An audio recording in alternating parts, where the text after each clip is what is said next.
Huwag po natin awayin yung mga kapulisan.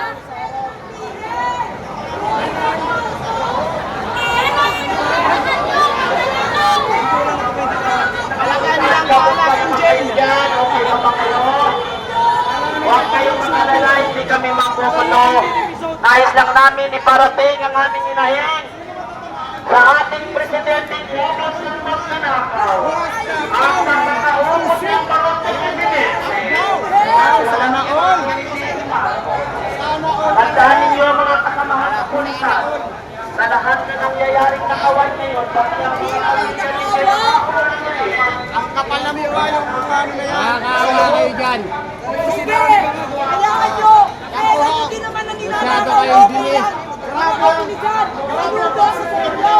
Nakahundin po. Nakahundin talaga. Saludo ko Nakakawa kayo. Sobrang saludo kami! Mga Pilipino na naman kayo. Pero okay lang sa inyo! Saludo kami sa inyo! Ito po mga kababayan natin. Kami ito! Buong mundo. Ito po ang nangyayari. Kayo, ang mga Pilipino, wala. Ito mga Nakakawa kayong pagpasdan. nagkatrabaho lang yan. Pero ang nagutos dito napakatindi. Oh? Oh? Ayan oh. Oh. Nakatoks. Nakahok. Nakahulong lahat. Ano to? Pati ulo kayo nakatoks din. Ang lahat ng mga nakakaw. Boom, boom.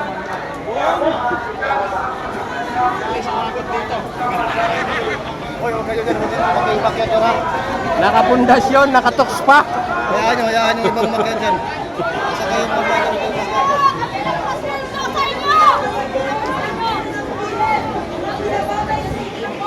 Pamistahan nyo! Ito! Pinelding nila kahapon. Nakatoks pati pa ng ano. Ang tindi. Grabe pala ito mga kababayan. Ngayon lang ako napunta rito. Di makakadaan dyan! Kahit usa, di makakadaan! Wala naman magkakaroon ng walang anomalya!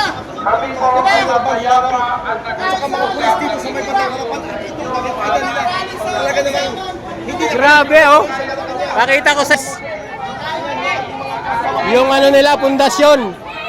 Nakatoks pa. Pakita ko sa inyo yung ano ha, pundasyon ng ano nila. Ano, tingnan nyo. Nakatoks pa.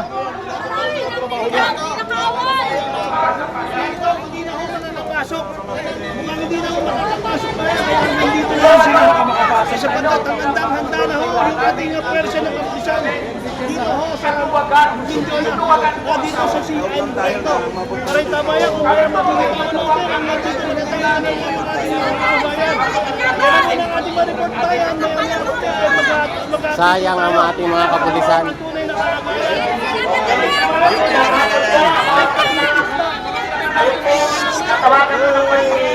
Ganuhin ng pulis. ang formal nating programa dito sa harapan ng malapit sa Mindiola. Dahil hindi tayo nakapasok dahil may harang. Dahil takot silang suburin ang tunay na magnanakaw sa kaban ng bayan. Kaya Kuya Placido, nasaan ka na? Buksan mo ikaw ang formal na magbukas ng ating programa ngayon. Grabe oh. Ipakita niyo ito. Dito lang ang pamilyang natin sa Malacanang at magnanakaw pinagkudyahan ng ating kapulisan. Samantala, pulis sila ng mamamayan.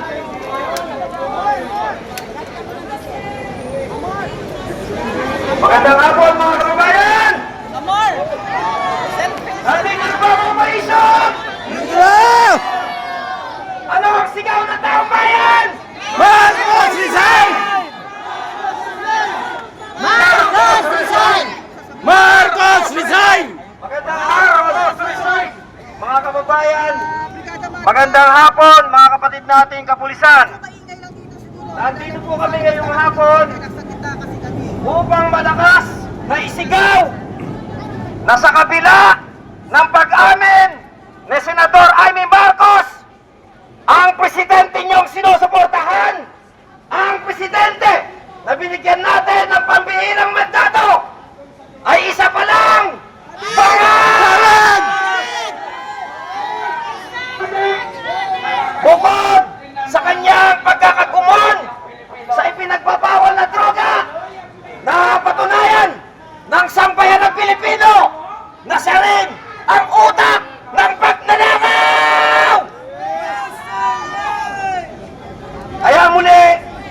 nandito tayo ngayon upang malaya at payapang ipahayag ang damdamin ng sambayan ng Pilipino na hindi na tayo papayag at hindi na tayo makakatagal sa uri ng gobyerno na tampulan ng pagnanakaw. Kaya muli, ano ang sigaw ng taong bayan? Marcos resign! Marcos resign! Marcos resign! Papayag ba kayo? Papayag ba kayo na magpatuloy? Tayo ay pinamumunuan ng isang presidenteng ating pinagkatiwalaan na isang adik at isang ulirang magnanakaw. Ano muli ang sigaw ng sambayan ng Pilipino? Marcos resign! Marcos resign! Marcos resign! Sa mga kapatid po natin kapulisan, amin lamang pong ginagawa ang naayon sa aming karapatan sa ilalim ng ating konstitusyon na tayo ay malayang magpahayag. At nagpapasalamat po kami na nasa kabila po ng mga barikadang iyan ay nandyan kayo upang magpanatili ng kaayusan at katahimikan sa pagdiriwang ngayon ng kaarawan ng ating totoo at tunay na bayani, God Andres Bonifacio.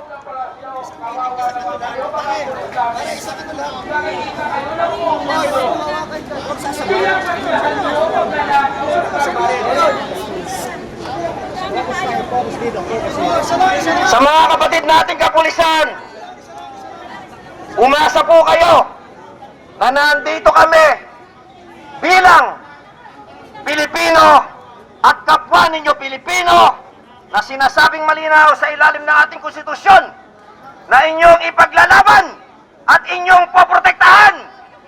Kaya hindi katulad ng ibang mga grupo, umasa po kayo na bilang mga totoong Pilipino na gumagalang at nagmamahal sa ating konstitusyon, kami ngayon ay nandito upang manawagan. At kayo na rin, baka sakaling haplusin ang inyong puso ng sigaw ng taong bayan na hirap na, galit na dito sa ating magnanakaw na presidente. Naniniwala kami na ginagampanan nyo lamang ang inyong mga trabaho at tungkulin. At gayon din kami bilang mamamayang Pilipino ay ginagampanan din po namin ang pagsunod sa konstitusyon at ganun na din ang pagpuprotekta sa karapatan ng mga Pilipino dahil ang aming buwis na ating pinagpapagurang pare-pareho ay ninanakaw ng mga demonyong nandyan sa Malacanang. Kaya pakinggan ninyo, galit na galit ang sigaw ng sabayan ng Pilipino sa presidenteng ito. Ano ang sigaw ng taong bayan? Marcos resign! Marcos resign! Marcos resign!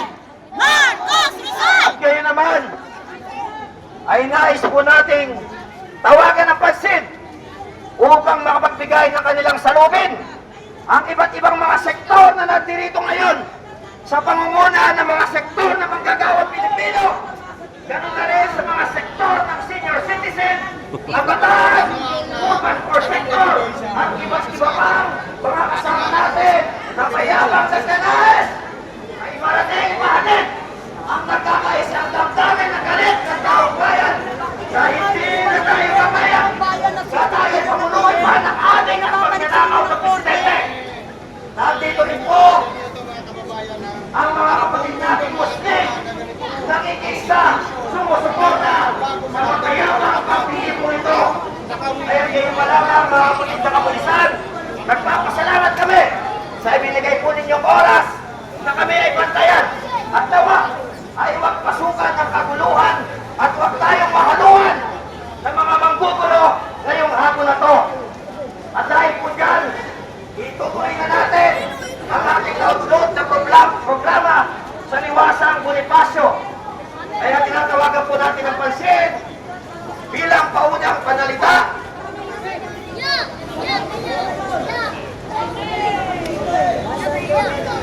mula sa manggagawa. Wala pa kami natin. Sige no.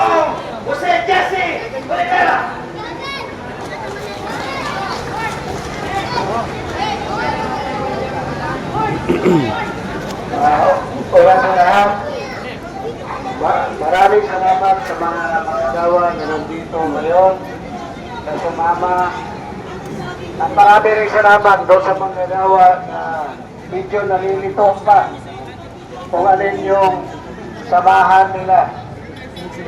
At dito naman sa ating mga kapulisan, marami rin salamat sa inyong lahat sa pagpatupad ng kaayusan sa rally ngayong araw na ito, kung saan ito ay kaarawan sa ating magiging na magagawa ni si Andres Bonifacio.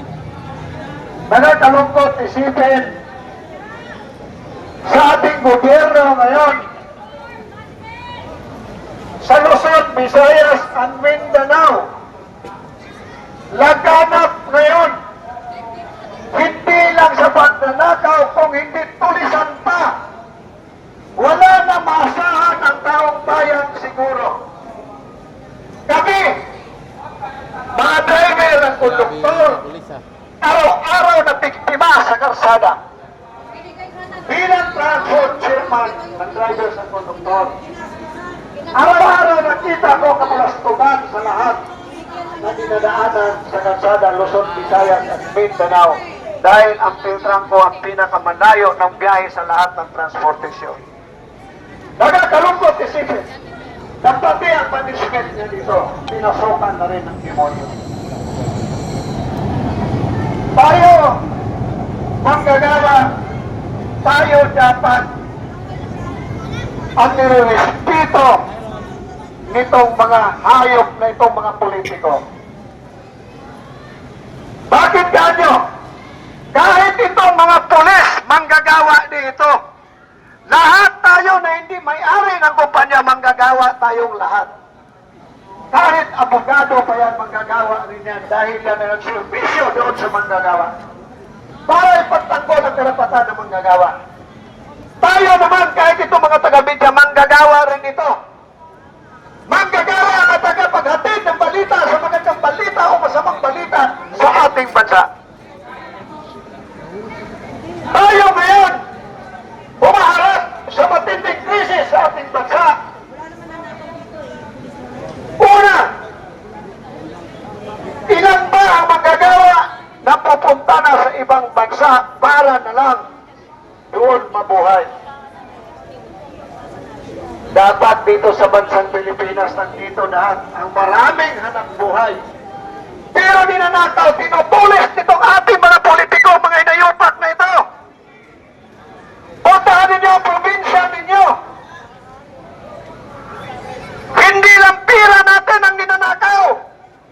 Pati ang kayamanan ng ating mga kalupaan ninanakaw na rin.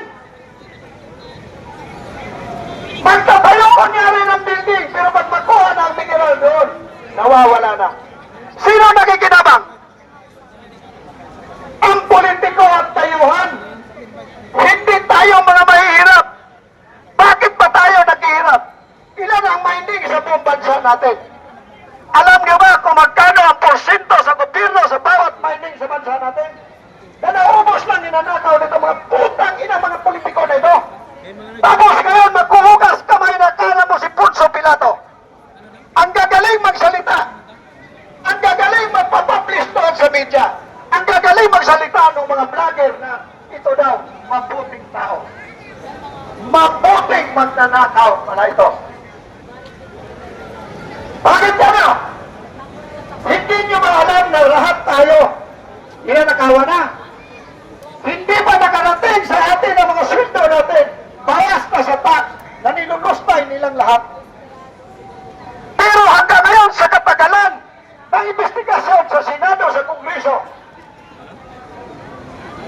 ang mga maliliit pa lang, sap-sap pa lang ang nakukulong. Yung mga nakukulong na mga DPWH, hindi naman siguro ganun tayo kabubo. Accessories lang yan. Kahit itong mga pulis, alam nila yan. Accessories lang of the crime yan. Bakit? Ginamit lang yan. Ang problema lang itong mga taong to, nagpagamit din. Nagpagamit din kapit sa patalim para di kumita ng bando-bando. Pero hindi nila alam, pagdating ng dulo, sila lang ang makukulong. Ligtas ang kanilang amo. Yun ang nangyayari ngayon. Himay-himayin natin to ng todo. Palabas ito. Bakit? Sinasabi na malinis daw ang budget natin noong 2025. Oh, dito, harap. Sino ba ang nag-umpisa para ang budget mahimay-himay? Galing yan doon sa presidente natin bago dalhin doon sa Kongreso para himay-himayin.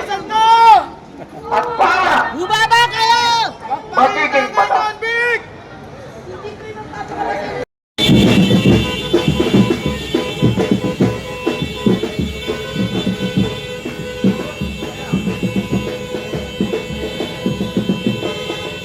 Dami na pong tao.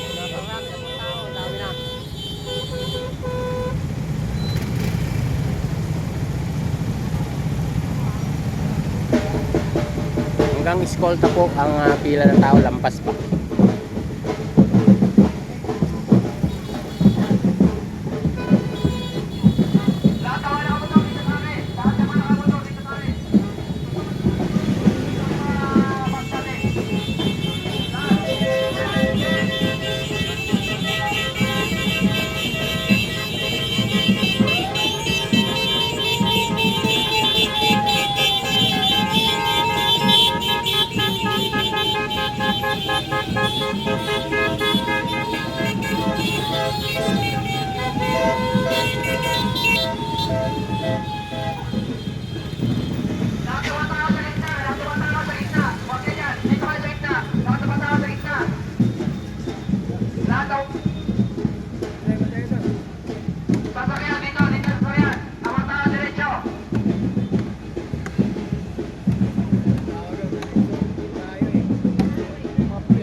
Shout out, shout out!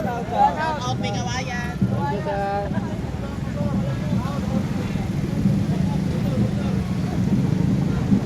Donald Kaya Casta. Ay, thank you very much, Idol. Magandang hapon. Nag-love shout out sa inyo dyan lahat. Marcos, putay na mo. Yes, sir. Thank you, sir. Thank you. Ang haba po ng pila na yan, guys, no? Sir. Thank you po. Napakahaba po ng pila ng ating mga kababayan na yan, guys. Puno ang liwasang Bonifacio pagka naka-occupate na po ang lahat ng yan.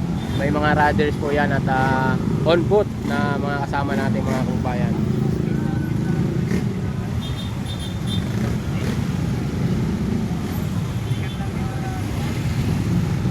Meron pa tayong mga kababayang vlogger din at iba pang lugar.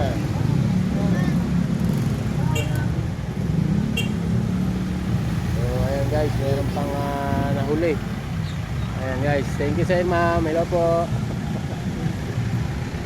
So ayan guys, so ikot na tayo. Wala na yung ating mga kasama, nandun na lahat sa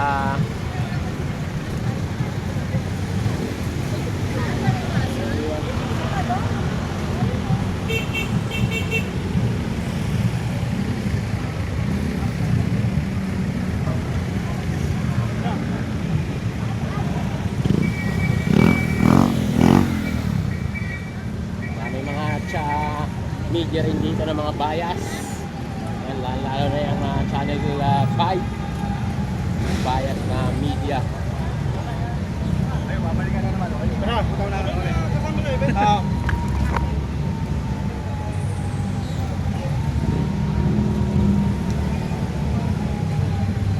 Nandito tayo sa gitna ng kakahuyan.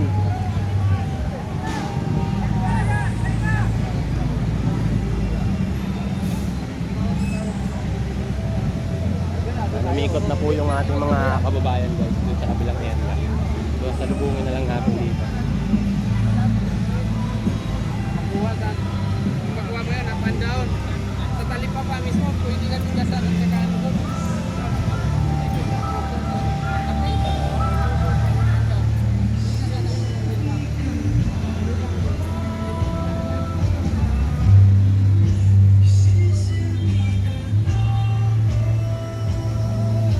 Dami. Daming tao na. Thank you very much sa inyo guys. Magandang hapon. BBM resign! Maraming salamat po.